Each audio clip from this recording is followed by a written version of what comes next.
five elements. पंच तत्व, सिर्फ 5।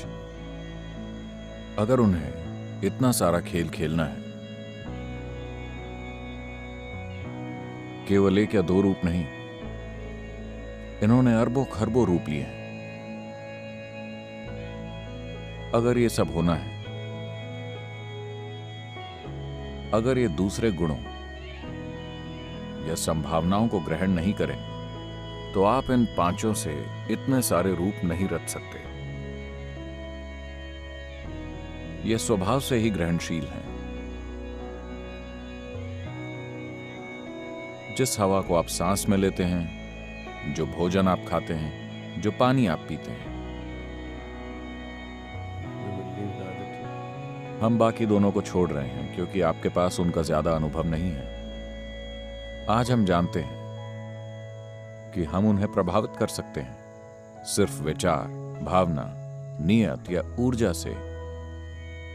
हम पानी का गुण बदल सकते हैं, हम हवा का और भोजन का गुण बदल सकते हैं, सिर्फ अपने विचार, भावना या नियत से। तो आपके भीतर के ये 5 तत्व जिनसे ये शरीर बना है, इन पर गहरे प्रभाव हैं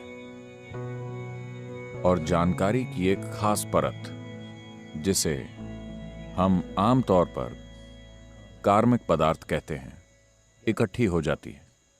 इसके बिना ये तत्व आपके भीतर एक खास तरीके से पेश नहीं आ सकते थे। ये एक सा होता। अगर अलग अलग जानकारियां इकट्ठी नहीं होती तो हर इंसान एक सा होता। देखिए, अगर आप एक केला खाती हैं तो आप एक महिला बन जाती हैं, केला महिला बन जाता है। इनमें से कोई खाता है तो वो पुरुष बन जाता है। अगर गाय खाती है तो वो गाय बन जाता है। वही केला। केले में इतनी समझ नहीं है कि वो खुद को पुरुष, स्त्री, गाय या कुछ और बना सके। आपके भीतर जानकारी का एक संग्रह है जो केले को एक औरत, मर्द, गाय या हाथी या किसी और रूप में बदल देती है। आप जिसे मैं कहते हैं वो सूचना या जानकारी का एक संग्रह है और मूल रूप से ये आपके साथ तत्वों के माध्यम से चिपकी हुई है, क्योंकि यहां तत्वों के सिवा और कुछ नहीं है। तो इनकी शुद्धि का मतलब है कि आप इन्हें साफ कर रहे हैं और इसे इकट्ठा की गई जानकारी या कार्मिक पदार्थ से मुक्त कर रहे हैं। अगर ऐसा न किया तो आप एक मजबूत शख्सियत तो होंगे, पर कभी ये नहीं जान सकेंगे कि आप उन सीमाओं से परे कैसे जा सकते हैं जो आपने खुद के लिए बना रखी हैं। ये सीमा अस्तित्व ने नहीं बनाई, ये सीमा खुद आपने अपने लिए बनाई है। अगर आप उस सीमा से पार नहीं जा सकते जो आपने बनाई है, तो ये जीने का मूर्खतापूर्ण तरीका होगा। आप अनजाने में ही सीमा रच लेते हैं और कुछ समय के बाद दावा करने लगते हैं, मैं तो ऐसा ही हूं। आपने अक्सर लोगों को यह कहते सुना होगा। आप उन्हें किसी सीमा से पार जाने को कहें, नहीं मैं तो ऐसा ही हूं। आप ऐसे नहीं हैं, आपने खुद को ऐसा बना लिया है। यह सफाई तब महत्वपूर्ण हो जाती है जब आप खुद को इन सीमाओं से पार ले जाकर आजादी या मुक्ति को ही अपने जीवन का लक्ष्य चुन लेते हैं। अगर आप एक ठोस गेंद बनना चाहते हैं तो आपको सफाई की जरा भी जरूरत नहीं है।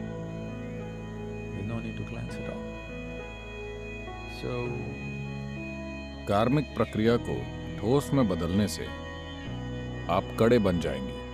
कड़ापन आपके जीवन में बहुत दुख लाएगा, बहुत दुख। आपको किसी आफत की जरूरत नहीं, आप खुद ही एक आफत हैं। आपको किसी बाहरी सहायता की जरूरत नहीं, इसे सेल्फ हेल्प कहते हैं। ज्यादातर लोग अपने दुखों के निर्माण के लिए सेल्फ हेल्प पर हैं। किसी को उन्हें छेड़ने की जरूरत नहीं होती। आखिरी बार किसी ने आपको कब छेड़ा था? ऐसा आखिरी बार कब हुआ? शायद स्कूल के दिनों में किसी ने ऐसा किया होगा। उसके बाद कोई भी वैसा कुछ करने में दिलचस्पी नहीं रखता। आप में से तकरीबन सभी लोगों को कभी किसी ने खंजर या तलवार नहीं घुसाई। ज्यादा से ज्यादा किसी ने सुई या उंगली से छेड़ा होगा। Nothing more. लेकिन आप में से ज्यादातर लोगों को पिछले 10, 15 या 25 सालों में किसी ने सुई या उंगली से भी नहीं छेड़ा, क्योंकि हर किसी को आपसे डर लगता है। Who's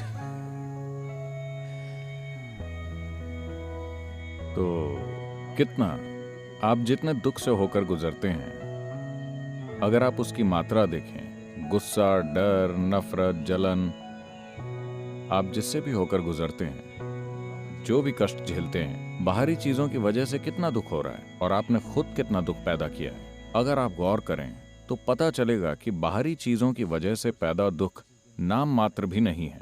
नहीं नहीं, मेरी सास ने ऐसा कहा, मेरे बॉस ने ऐसा कहा, वो जो भी कह रहे हो, वो आपको चाकू तो नहीं घुसा रहे, कोई आपको शारीरिक कष्ट तो नहीं दे रहा ना, जब तक आप मिडिल ईस्ट में ना हो।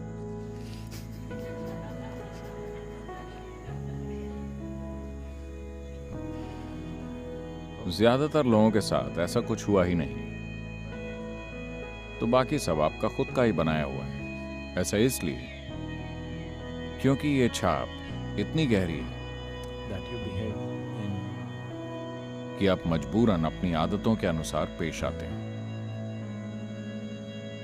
हजारों बार वैसी ही परिस्थितियां आ चुकी हैं, लेकिन अगर फिर से वही होता है तो आप वही एक जैसी प्रतिक्रिया देते हैं। एक स्तर की जागरूकता की जरूरत होगी, आपको एक हद तक झकझोरने की जरूरत होगी, तभी आप कुछ अलग तरह से रिस्पॉन्ड कर पाएंगे। तो भूत शुद्धि का मतलब है इस प्रक्रिया को बहुत ही बुनियादी स्तर पर करना। अगर हम सुबह के समय आपके मन को साफ करें तो दोपहर तक आपके मन में फिर से पूरी नई दुनिया बन जाएगी।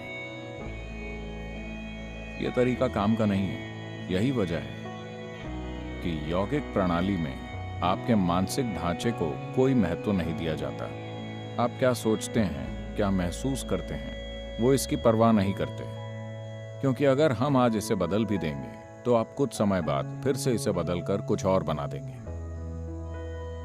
हम केवल शरीर में दिलचस्पी रखते हैं, इसीलिए योग में हर चीज को शरीर कहा गया है। भौतिक शरीर, मानसिक शरीर, ऊर्जा शरीर वगैरह, लेकिन मन नहीं, क्योंकि आपके भीतर मन का जो खेल चल रहा है, towards which you have given जिसे आप इतनी अहमियत देते हैं, उसका कोई महत्व नहीं है। आपके भीतर जमा सूचना के आधार पर आपके जो भी कर्म है, आपका जो भी संस्कार है, आप उसके अनुसार ही सोचते हैं, महसूस करते हैं, आपकी भावनाएं वैसी चलती हैं, सब कुछ उसके अनुसार ही होता है। तो हमारी दिलचस्पी जड़ पर काम करने में है। अगर आप पेड़ की छटाई करते हैं तो वो फिर से उग जाएगा, अब की बार और भी तेजी से बढ़ेगा, तो छटाई करने का कोई मतलब नहीं है। अगर आप जड़ काट देते हैं तो पेड़ मर जाएगा। so the very root तो कार्मिक छाप की जड़ तत्वों में ही छिपी है। वो सबसे बुनियादी पहलू है।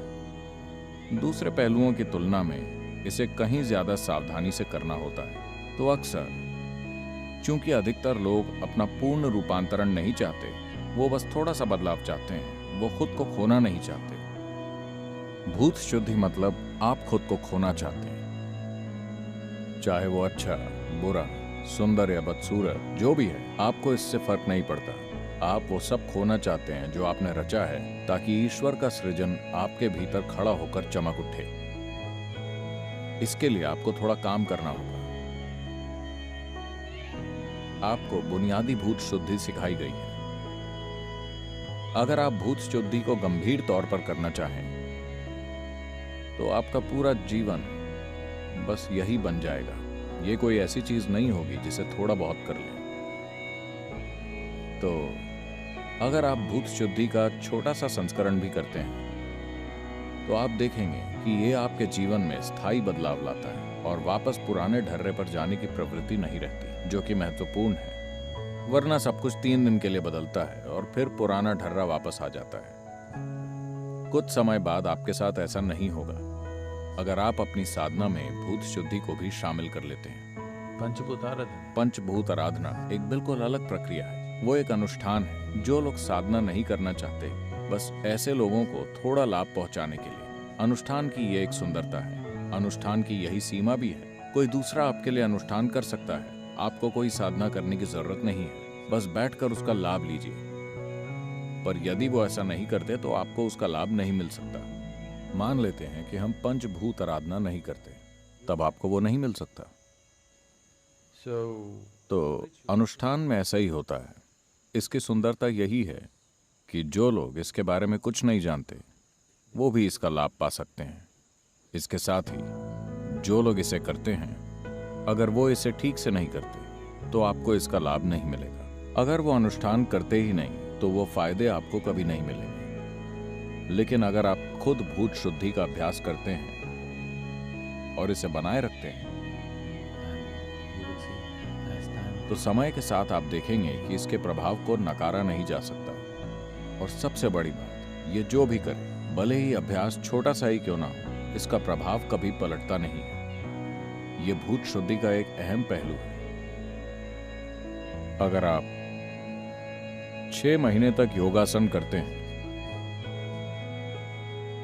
और फिर पूरे साल कुछ नहीं करते, तो सब कुछ वैसा ही हो जाएगा जैसा पहले था। आपने 6 महीने तक प्राणायाम किया, अगर ये शक्ति चलन क्रिया की तरह ताकतवर है तो इसका असर दिखेगा। its impact will be there, but after a certain period of time, लेकिन अगर आप इसे कुछ समय के लिए नहीं करते तो इसका असर जाने लगेगा। आप ध्यान करें, कुछ समय के लिए शून्य ध्यान करें। अगर आपने कुछ समय के लिए इसे नहीं किया तो इसका प्रभाव जाने लगेगा। लेकिन भूत शुद्धि की प्रकृति ऐसी नहीं है। अगर आप इसे करते हैं तो आपको कुछ भी होता हुआ नहीं दिखेगा, क्योंकि यह प्रक्रिया बहुत बुनियादी और धीमी है। पर चाहे जो भी हो, यह वापस नहीं जाएगा। यह आपके साथ रहेगा जब तक आपका शरीर रहेगा। यह साथ रहेगा, यह जाएगा नहीं, क्योंकि यह बहुत बुनियादी स्तर पर है। यही भूत शुद्धि का महत्व है।